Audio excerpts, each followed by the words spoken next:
hari ini? Tentunya baik-baik saja ya nak. Oke, kita hari ini sudah melaksanakan Ramadan ke-10. Mudah-mudahan tetap diberi kesehatan dan tetap semangat belajar di rumah menghadapi pandemi COVID-19 ya nak ya. Nah, setelah kemarin di minggu kemarin kita sudah belajar tentang cermin, kita sudah belajar tentang lensa, maka minggu sekarang kita akan masuk ke materi selanjutnya yang judul kita adalah alat optik.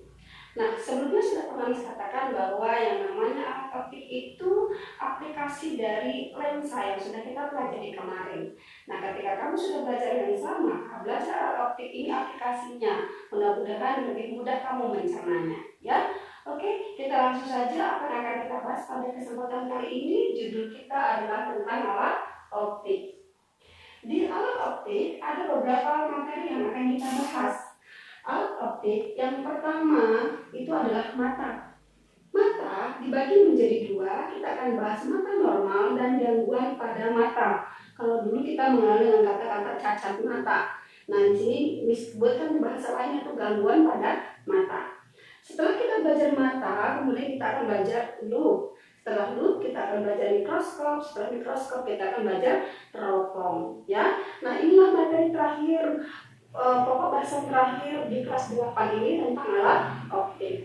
Oke ya nak, berarti sekarang kita langsung masuk ke mata. Mata yang kata tadi dibagi menjadi dua bagian, yaitu mata normal dan gangguan pada mata atau dikenal dengan bahasa lainnya adalah cacat mata. Kita akan bahas pertama sekali adalah tentang mata normal. Sebelum kita berbicara mata normal, rasa-rasanya mata tidak asing lagi bagi kita karena mata adalah indera yang paling utama di dalam tubuh kita. Apa yang terjadi ketika kita tidak mempunyai mata, maka tidak banyak hal yang bisa kita lakukan. Nah, untuk itu, mengapa seseorang itu matanya bisa melihat dengan jelas, kemudian ada orang lain yang melihatnya dengan tidak jelas? Itu artinya ada dua jenis, yaitu mata normal ataupun gangguan pada mata. Nah, sekarang perhatikan, kita akan bahas yang pertama, yaitu mata normal. Sebelum kita berbicara mata normal, maka perhatikan kita tetap gunakan yang sekarang adalah jangka dan mistarmu. Ingat ya, jangka dan mistar tetap kita gunakan yang tujuannya agar gambar kita lebih baik. Mengapa seperti itu? Mata itu pada umumnya bentuknya ada seperti lingkaran, walaupun agak sedikit memipih, tetapi kita menganggapnya sebagai lingkaran. Nah, cara membuat lingkaran salah satunya adalah dengan cara menggunakan jangka. Untuk itu perhatikan cara menggambar mata. Agar mata yang kita hasilkan itu lebih baik, maka pertama kali yang kamu lakukan adalah buat garis lurus seperti ini. Gunakan mistarmu menggunakan garis lurusnya. Apakah tujuannya ini? Ini sebenarnya tujuannya agar kita lebih mudah meletakkan jari-jarinya. Lihat, masukkan saja paku di sini, tusukkan pakunya, kemudian kita akan segera membuat lingkaran. Lingkaran yang akan kita buat seolah-olah itulah adalah mata. Dibuatkan seperti ini. Kemudian ini sebagai jarinya, berarti kemudian di mata kita ada lensa mata. Maka tarik saja ini sedikit ke depan, lalu ini boleh ditarik sedikit sehingga membentuk lebih tonjolan yang lebih sedikit lagi. Nah, seperti ini. Nah, tonjolan ini yang kita sebut dengan lensa. Jadi ini lensa mata. Nah, seperti ini. Nah, kalau sudah di mata ini ada bagian-bagian daripada mata. Apakah bagian-bagian daripada mata? Bagian daripada mata sangat banyak sekali. Nah, untuk itu nanti kita akan bahas selanjutnya bagaimana bagian-bagian dari mata. Itu sebagai tugasku di rumah nanti. Kita akan bicarakan di penghujung pembelajaran ini. Yang jelas yang ingin diceritakan adalah bagaimana cara kita membuat mata. Ini lensa matanya, kemudian kira-kira di sinilah itu disebut dengan retina. Biasanya kita buatkan bentuk seperti ini. Nah, yang ini dikatakan bahwa ketika seseorang matanya masih dalam keadaan normal, artinya jalannya sinar menuju ke mata, itu bentuknya seperti ini. Ada dua kemungkinan mata itu melihat dekat ataupun melihat jauh. Ambil salah satu saja.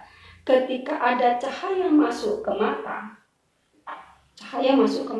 ini artinya ada cahaya masuk ke mata, maka cahaya itu nanti akan jatuh tepat di retina. Disebutkan ini seperti ini, dia akan jatuh tepat di retina. Ini ketika dia jatuh tepat di retina, maka kita sebut dia mata normal. Jadi jatuhnya tepat di retina, maka disebut matanya dalam keadaan normal. Tetapi sekali lagi bahwa sudah saya katakan bahwa mata itu bisa melihat dekat dan mata itu bisa melihat jauh. Apakah yang membedakan antara mata yang melihat dekat dan mata melihat jauh? Sebenarnya tidak ada yang membedakan terlalu signifikan, tetapi jalan sinarnya saja.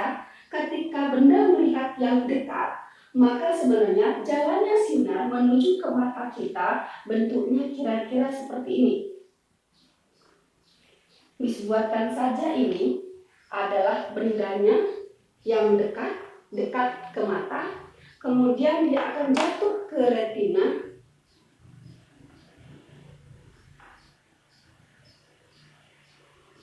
Dia akan jatuh ke retina. Ketika ini bendanya, maka dia akan jatuh ke retina yang bentuknya terbalik. Kemudian ketika mata melihat dengan jauh, dia seperti tadi, ini bendanya melihat dengan jauh, jalannya sinar menuju ke mata itu bentuknya seperti ini. Bentuknya seperti ini. Nah, seperti ini. Maka ketika dia jauh, jalannya sinar sejajar seperti ini, tapi ketika dia dekat, maka jalannya sinar agak mencong ya, seperti ini dan dia ke sini. Tetapi sebenarnya mau dia dekat ataupun mau dia jauh sama saja, cahaya yang dibentuknya atau sifat bayangan yang dibentuknya adalah semakin mengecil. Kenapa seperti ini? Ini alasannya. Jalannya sinar, cahaya yang menuju ke mata. Ingat, mata bisa melihat dengan normal ketika benda terletak pada ruang ketiga. Coba kamu lihat, ketika kamu memegang sesuatu atau membaca sesuatu, kemudian kamu baca dengan sangat dekat matamu. Letakkan bendanya, kemudian dekatkan. Apa yang terjadi? Terlihat dengan jelas atau tidak? Tidak. Kenapa tidak terlihat dengan jelas? Karena benda tidak di ruang ketiga. Tapi kalau bisa saya melihat jauh, apakah ruang ketiga? Ya, itu ruang ketiga. Tapi bagaimana kalau tidak terlihat dengan jelas? Artinya sudah tidak lagi jatuh di retina. Yang jelas saat benda masuk ke mata, cahaya bayangan masuk ke mata apabila benda berada di ruang ketiga. Itu syarat. Jadi kalau ada benda ini disebutkan di ruang ketiga, cara membuatnya sama seperti yang kemarin. Ini fokus 1, ini jari-jari 1, ini fokus 2, ini jari-jari 2. Masih ingat cara yang kemarin ya? Nah, ketika cermin cembung diletakkan benda di ruang ketiga, kamu sudah tahu sinar istimewa yang kita pakai nanti ada 2. Masih ingat apa sinarnya? Yang pertama, sinar datang saja dari sudut utama, dibiaskan melalui titik fokus. Kita biaskan melalui titik fokus. Kemudian yang kedua, sinar datang melalui fokus. Sinar datang melalui fokus, kemudian diapakan? Dibiaskan sejajar sumbu utama di sini. Maka kan terbentuk bayangan di sini. Coba kamu perhatikan. Benda di ruang keberapa? Ketiga. Bayangan di ruang keberapa? Kedua. Tadinya tingginya seberapa? Segini. Sekarang tingginya seberapa? Segini. Artinya ini sebesar ini sebesar ini, berarti semakin apa dia? Semakin mengecil. Maka sifat bayangannya akan semakin mengecil. Kemudian ini di depan atau di belakang pada lensa? Di belakang. Ingat, di belakang pada lensa artinya bayangannya bersifatnya nyata. Temannya nyata adalah terbalik. Maka sifat bayangan yang dihasilkan oleh lensa pada mata itu adalah nyata, terbalik, diperkecil. Ingat, syaratnya benda bisa dilihat apabila benda berada di ruang ketiga. Ya, apa sifat bayangannya? Nyata, terbalik, diperkecil. Lalu mungkin kamu bertanya, kenapa kalau saya lihat mobil rodanya di bawah tetap di bawah? Saya lihat pohon daunnya di atas tetap di atas. Itulah hebatnya Tuhan. Nah, sebenarnya ketika masuk ke dalam mata kita, apapun yang masuk ke dalam mata kita, bayangan yang dihasilkan akan bersifat terbalik.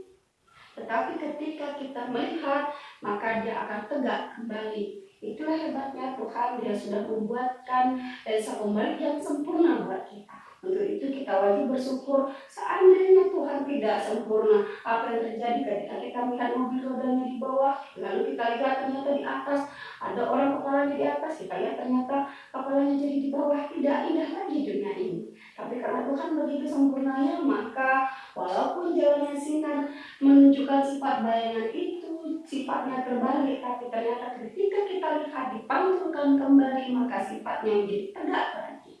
Oke ya, nah? Tetapi kalau ditanya, apakah sifat bayangan yang dihasilkan pada mata? Jawabannya adalah nyata, terbalik, diperkecil. Syarat benda bisa dilihat ketika benda berada di ruang ketiga. Oke, paham sampai di sini untuk mata normal?